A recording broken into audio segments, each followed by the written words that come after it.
And one last example here for you guys. Notice how in this particular equation, it is not set equal to 0. The other two examples that we talked about today were already set that way. We also discussed this the other day when we talked about factoring. Anytime we see this quadratic stuff, remember that x squared, it's got to be set equal to a 0. So anytime we're presented with something like this, whether we're solving by factoring or solving by this quadratic formula, it has to be set equal to 0. So just kind of simply enough, we've got a -6 on the right-hand side. I'm going to move this over to the left-hand side. And again, make sure you are matching that up with like terms. That's a constant, so I put it in line with my constant of a +10. And I'm just going to go ahead and simplify this out. So the x squared and the 8x term we did nothing with, but we did add 6 to the 10 and gave us a 16. And now we are set equal to our 0. Now that it is set equal to a 0, now we are able to identify what our a, b, and c values are, so we can substitute into our quadratic formula. So again, this isn't necessary, but I really do feel just until you kind of get more repetition with this, you get the hang of this quadratic formula, it really does help if you identify what a, b, and c are. Again, the a value is always next to the x squared, the b value is always with the x, and the c value is always at or the constant. Okay, so again, don't get distracted by that there's nothing here. Remember, if we don't see a coefficient written, it's just the number 1. Okay, so now that we've got a, b, and c identified there, let's go ahead and put that into our formula. Okay, so x is equal to the opposite of b. So remember that negative sign, and my b value is an 8. Remember, right in the beginning, we keep the positive and the negative sign. How we split that in the end. Positive, negative, the square root of b squared. This particular case, we have an 8 squared minus 4. My a value is a 1. And my c value is a 16. Okay, so remember, all of that stuff is underneath the square root, and then all of that entire stuff is now going to be divided by 2 times the value of my a. Okay, so again, it really emphasizing those parentheses. Okay, you've got to remember, anytime we substitute a value in for a variable, you need to remember to use your parentheses there. Okay, so now we've got our formula, and obviously, since everything's online, you're going to have the formula with you. Don't try to memorize it. I'm not going to expect you to memorize it.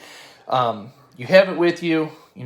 Anytime you're asked to solve by quadratic formula, definitely keep it by your side and use it there. Okay, so the first step that we talked about with simplifying this guy was all of the stuff underneath the square root. So hopefully you have a calculator nearby. Let's take care of the stuff under the square root. So again, word for word, as we see it written, I'm going to enter that into my calculator. And it's 16. I'm going to hit enter. It gave me a 0.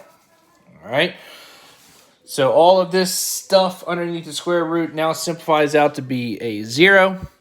And again, how I talked about, the next step we're going to talk about is cleaning up these two things. I'm going to go ahead and just do that now. So we've got a -8 plus or minus the square root of 0. Remember, we didn't take the square root of anything yet. All we did was simplify the stuff underneath of the square root, okay?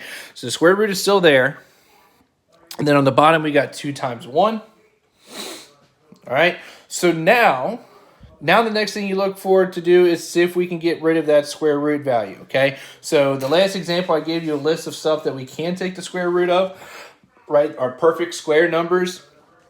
And actually, one of the first things I showed you, square 0 is a perfect square. We know something multiplied by itself that will get us that 0, right? The square root of 0 is 0, okay?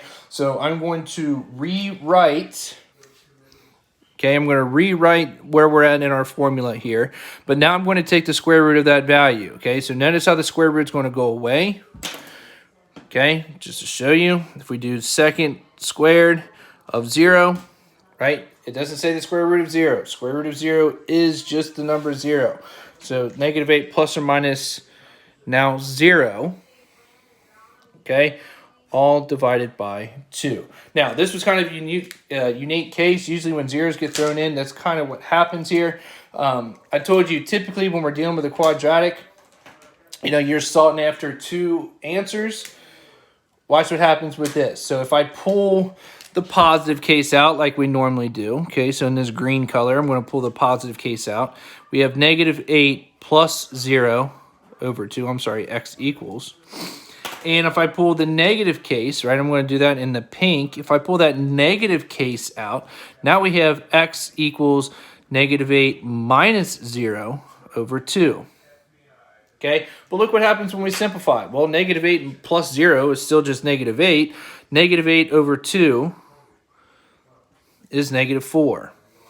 Okay, well, over here we have -8 minus 0. It's still just -8 over 2 is a -4. So when we pull the 2 cases out, you should notice that we got the same answer.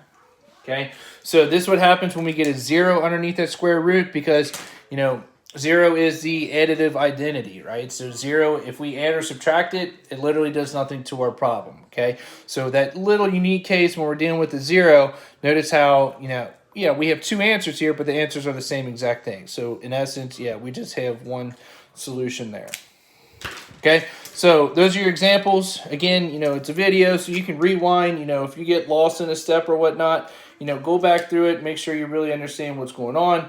And now you are free to go into your Delta Math assignment.